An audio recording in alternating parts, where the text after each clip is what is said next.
projecte es va formar d'un noi al sofà, tocant la guitarra acústica, que comença amb 16 anys i es dona compte amb 24 de que té ganes de transmetre idees pròpies i no idees de versions o de pensaments d'unes altres persones.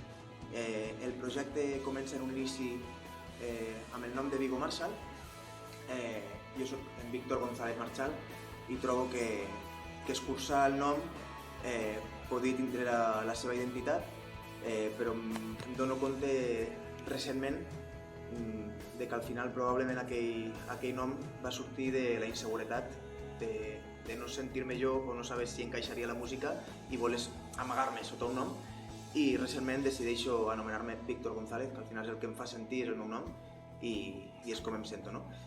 Plans de futur, plans de present, no? Jo diria jo. En aquest cas estic a punt de gravar el que serà el meu primer disc, un disc que penso que té moltes possibilitats a nivell de so i algo que potser és encara més important per mi, que és el missatge, les lletres i el que expresso.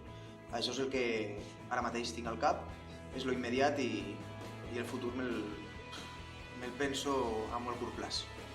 Un disc que m'agradi.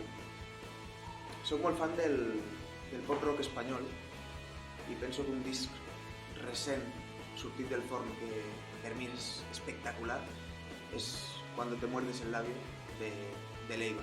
Trobo que ha anat a buscar el que ara mateix no s'està fent i ha tornat a sorprendre a mi, especialment, que soc un seguidor seu de fa anys i és un referent per mi en la meva música.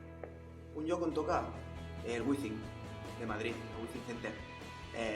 Però sent realistes, em faria il·lusió començar a donar-me a conèixer a casa i tocar al Cafè del Teatre, que és un lloc on jo he anat moltes vegades, he tingut experiències molt boniques, però mai a dalt de l'escenari sí que m'agradaria poder tocar allí.